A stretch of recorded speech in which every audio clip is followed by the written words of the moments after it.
Boa noite, a paz. Amém. Hoje nós vamos falar sobre o fruto do Espírito Santo. Amém.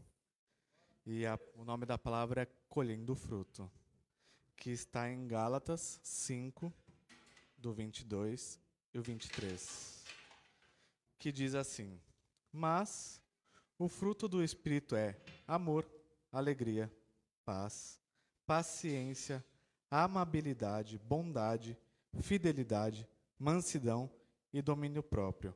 Contra essas coisas não há lei. Então vamos orar. Pai querido, Pai amado, que nesta noite o Senhor venha trazer discernimento e sabedoria e que seja o Senhor que fale através da minha vida. Em nome de seu Filho Jesus Cristo, que todos nós possamos entender a sua palavra. Amém. Em Gálatas 5, eu preciso falar do contexto de Gálatas. Em Gálatas 5, Paulo fala sobre a liberdade. E ele fala sobre toda a questão da liberdade, porque ele vem pregando sobre a liberdade e sobre a circuncisão. E ele fala que também é por isso que ele é caçado, que ele prega contra a circuncisão, porque eles pregam muito sobre as leis. E eu venho trazer 5 pontos, né, de colher no fruto. E para a gente colher o fruto, a gente precisa plantar o fruto. Então eu venho trazer 5 pontos para que a gente plante o fruto da maneira correta e colha o fruto certo do Espírito Santo. E o primeiro ponto é a falsa liberdade, certo? E essa falsa liberdade é o seguinte: a falsa liberdade é quando a gente se sente livre para fazer as coisas no mundo. Eu vou trazer um pouco a minha vida, a minha experiência de vida quando eu vivi, né? Muito tempo eu vivi no mundo. E eu tive várias experiências ruins. Eu quis muito afrontar muitas coisas, afrontar o sistema, afrontar muitas coisas e tive aquela sensação de ser livre, né?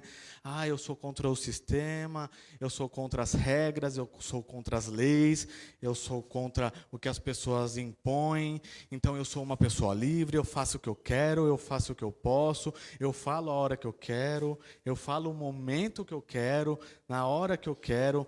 E isso gera muitas prisões, e prisões na mente, prisões na alma. Isso gera depressão, gera ansiedade, gera angústia. E essa liberdade que Paulo fala, não é uma liberdade aqui, porque aqui no Brasil, em qualquer outro país, nós temos leis, nós temos regras no trabalho, nós temos diretrizes na igreja, nós temos em várias outras questões, em qualquer outro lugar que a gente vá, nós temos leis, nós temos regras, nós temos conceitos. Então essa não é uma liberdade que Paulo fala. A liberdade é aqui dentro, a liberdade da alma, a liberdade da mente, a liberdade que a gente pode adorar a Deus da maneira que a gente quer. Então essa falsa liberdade, ele fala também em Gálatas 5. Ele conta lá também, em Gálatas 5, 19 e 21, né? Mas antes eu vou deixar um ponto. Não se deixe levar pelo eu orgulhoso, querendo levar vantagem, né? E Gálatas 5, 19 e 21, Paulo fala exatamente isso, né? Que o espírito milita contra a carne. E a carne é isso, essa falsa liberdade, que diz assim: ora, as obras da carne são manifestas: imoralidade sexual, impureza e libertinagem, idolatria e feitiçaria, ódio, discórdia, ciúmes, ira, egoísmo, dissensões, facções, inveja, embriaguez, orgias e coisas semelhantes.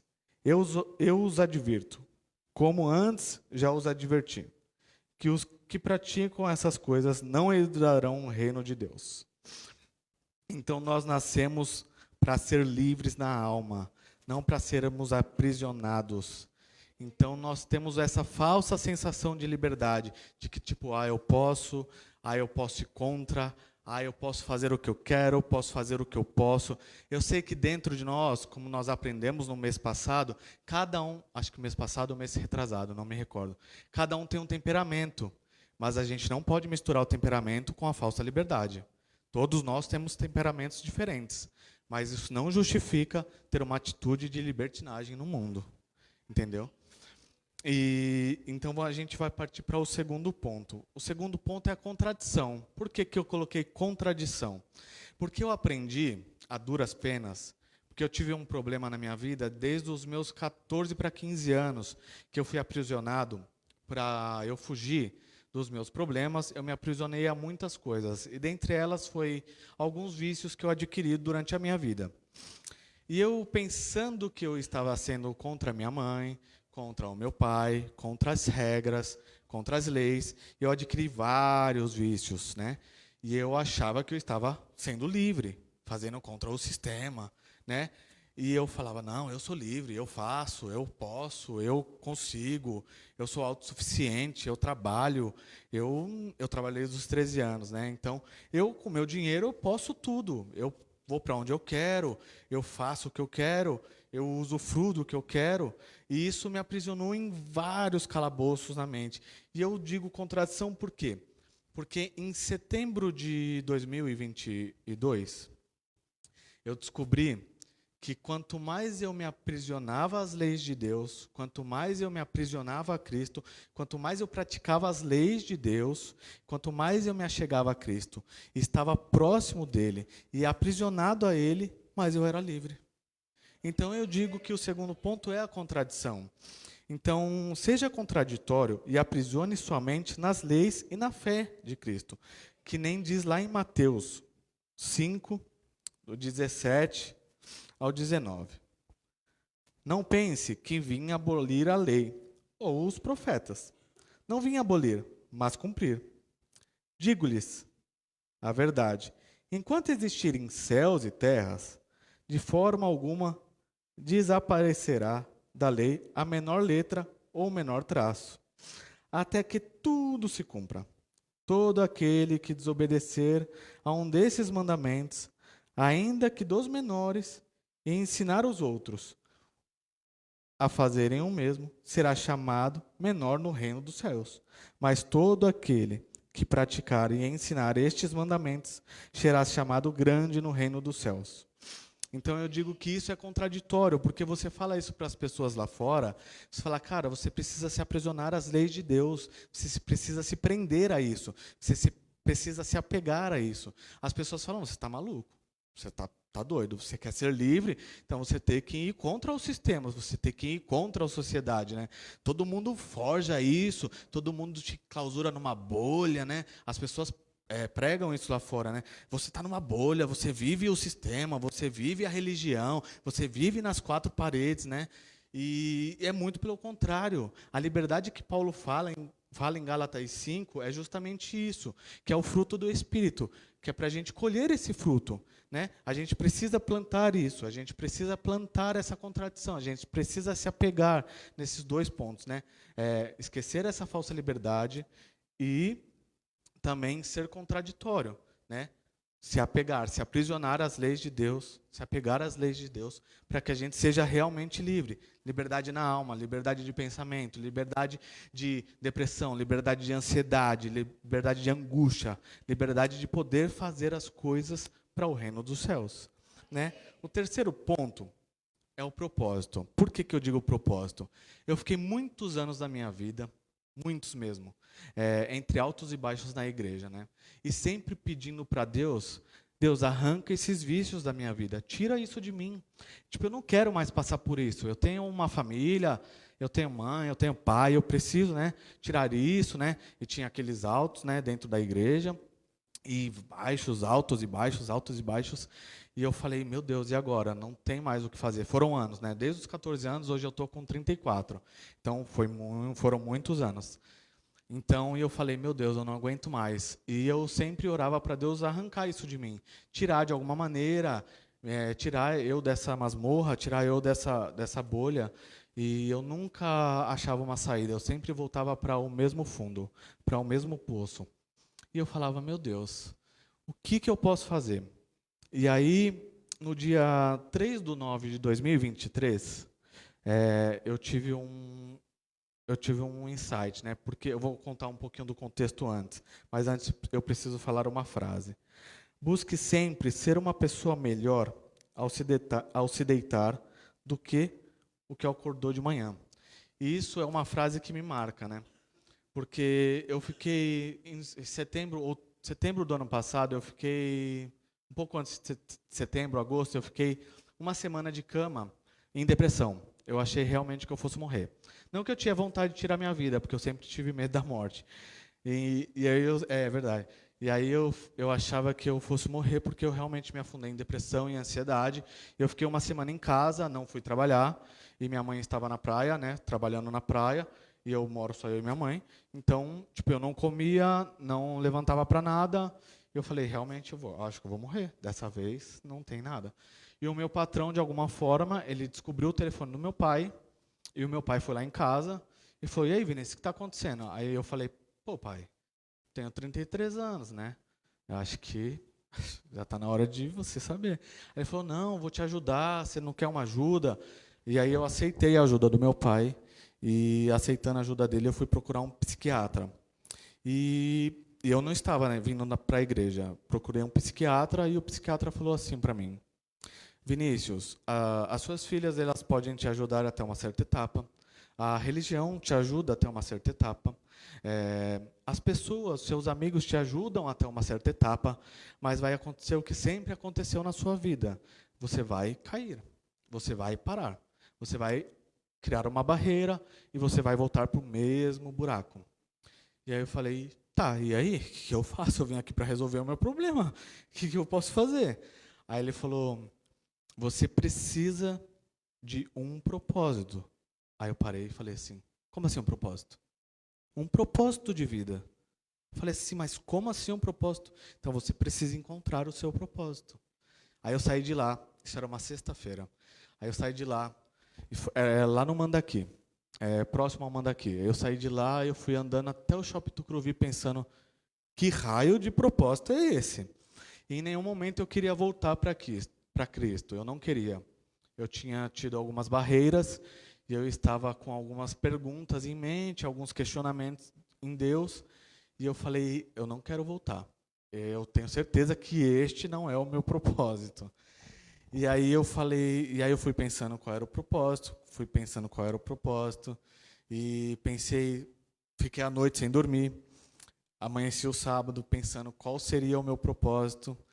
E no dia 4/9/2023, Deus me deu um sonho.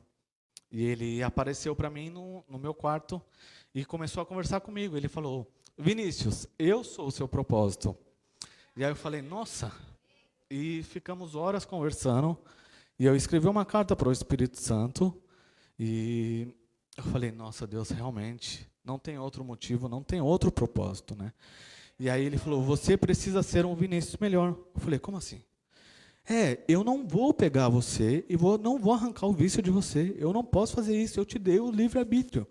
Isso eu te dei, eu dei para todo mundo no começo da criação. Eu não posso tirar isso de ninguém. Eu não posso fazer isso por ninguém. As pessoas precisam andar pelas próprias pernas. Eu estou aqui para ajudar. Eu sou a água da vida. Eu sou o pão da vida. Eu estou aqui para apoiar de todas as maneiras possíveis. Eu faço milagres. Eu constituo coisas. Mas eu não posso fazer por você. O remo está nas suas mãos. Você precisa dar a primeira passo, você precisa andar o primeiro degrau, você precisa ter uma atitude de fé. E aí eu acreditei, falei: o meu propósito é ser um Vinícius melhor. E foi isso. E Deus me deu isso. E realmente, do dia 4 de setembro para cá, eu não busco outra coisa a não ser a presença de Deus. Todos os dias, eu não busco outra coisa. Que nem diz lá em 2 Coríntios, no capítulo 5, 17 e 18. Portanto, se alguém está em Cristo, é nova criação. As coisas antigas já passaram, eis que surgiram coisas novas. Tudo isso provém de Deus, que nos reconciliou consigo mesmo por meio de Cristo e nos deu o ministério da reconciliação.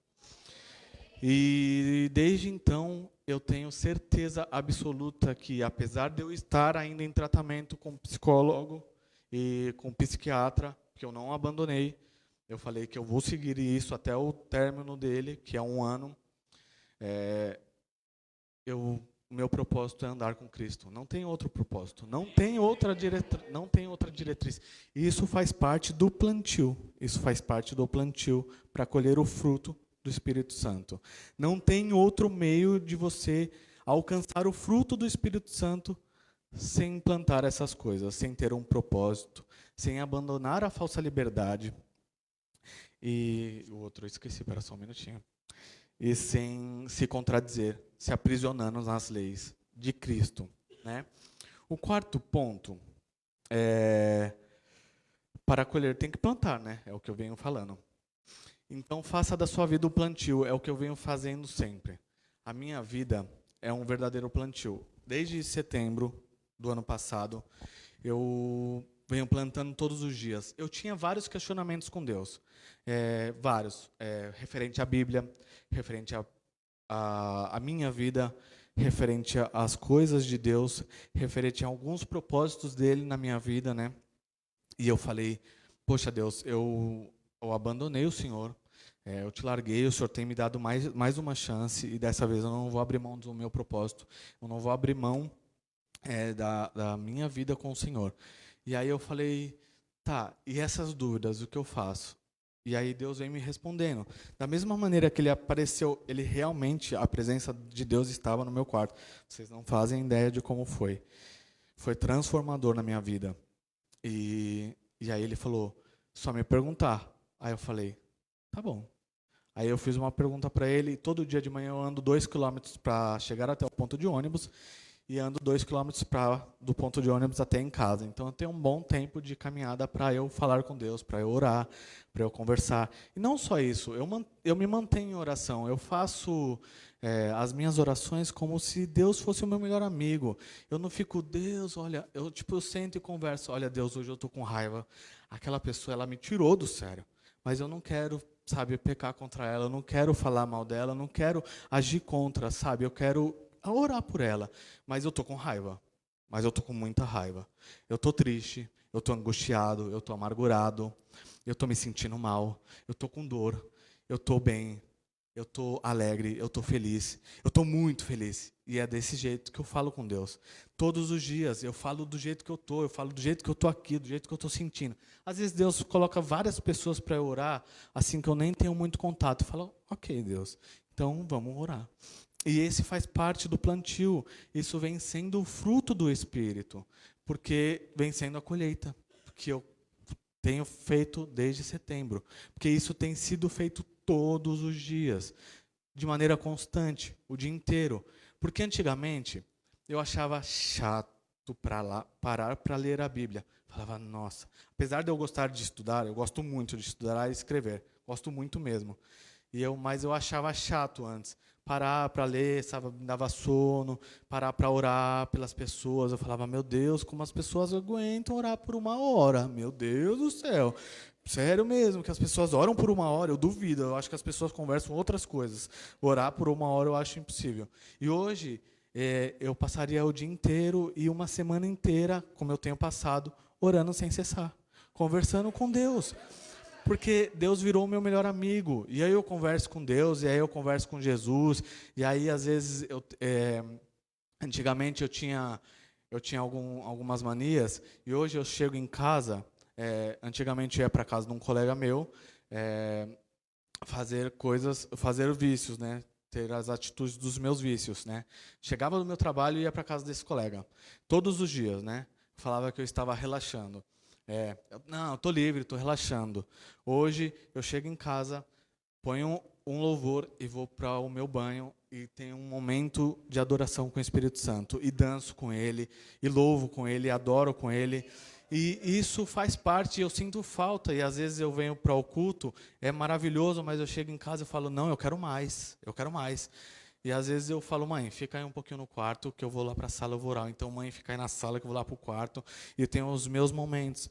Porque não é mais tedioso, não é mais preguiça. Porque Deus realmente é o meu melhor amigo. Ele tem sido o meu melhor amigo. Então, a gente precisa plantar para colher. Assim como diz, no começo, que nem o bispo pregou na semana passada, o começo do plantio começou com Moisés, né? Ele quis que nós tivéssemos o contato com o Espírito Santo. A profecia continuou com Joel. E a jornada se concluiu quando foi consumado com Jesus. E hoje nós temos livre acesso ao Espírito Santo. Todos os dias, em qualquer momento, a gente pode ter o contato com Ele. Isso é fantástico, porque realmente Ele fala com a gente, realmente Ele age nas nossas vidas. E não é brincadeira, Ele realmente nos tira de qualquer vontade. E não é brincadeira. Eu fiquei dos meus 14 anos até os meus 33 anos com vários vícios. Não foi um, não foi dois, não foi três. Foram mais de 4 vícios, fortes vícios. Bom, eu vou abrir aqui. Foi cigarro, foi bebida, foi maconha e foi cocaína. E dentre outros. Foram muitos anos chafurdado nessa lama. E eu fui realmente liberto. Eu não sinto mais vontade. Eu não sinto mais falta de nada. A minha única vontade é estar na presença de Deus. E em Salmos 126, 5 e 6, aquele que semeia com lágrimas, com cantos de alegria colherão. Aquele que sai chorando enquanto lança a semente, voltará com cantos de alegria, trazendo seus seixos. Nesse caso eu coloquei esse versículo, porque é muito difícil, às vezes, a gente militar contra a carne, às vezes a gente sente raiva na hora, às vezes a gente sente necessidade de brigar. Mas eu estou certo, como assim? Eu estou certo, eu preciso falar, eu preciso agir, eu preciso escancarar para aquela pessoa que ela está errada. E muitas vezes o Espírito Santo fala, se acalma, não é isso que eu tenho. Ora por eles, ora por ela. E o quinto e último ponto é colhendo a liberdade. A colheita sempre será fruto do Espírito Santo. Quando realmente nós nos entregamos a Cristo e somos libertos e trazemos todos esses pontos, aí a gente volta. É engraçado que a gente volta para o primeiro ponto. No finalzinho dele, lá em Gálatas, ele fala assim, contra essas coisas não há lei. Ou seja, contra essas coisas nós realmente somos livres. Quando nós completamos o fruto do Espírito, nós temos a total liberdade na alma, a total liberdade na mente, a total liberdade de agir em favor do Espírito Santo, ou Ele agir em nosso favor. Porque Deus não nos deixa desamparados. Em qualquer que seja a área da nossa vida, Ele vai estar do nosso lado para que a gente lute contra isso. E em Gálatas 5, do 13 ao 15, irmão, vocês foram chamados para a liberdade, mas não usem a liberdade para dar ocasião à vontade da carne. Pelo contrário, sirvam uns aos outros mediante o amor. Toda a lei se resume num só mandamento: ame a seu próximo como a si mesmo. Mas se vocês se mordem e se devoram uns aos outros, cuidado para não se destruírem mutuamente. Então, quando a gente colhe o fruto, nós temos total liberdade de militar contra a carne e sermos realmente curados. Porque hoje eu sou prova viva disso e eu não tenho mais vontade nenhuma. E eu tenho certeza de que eu sou liberto. E eu tenho 2 hashtags para hoje. Hashtag plante para colher e hashtag se prenda para ser livre.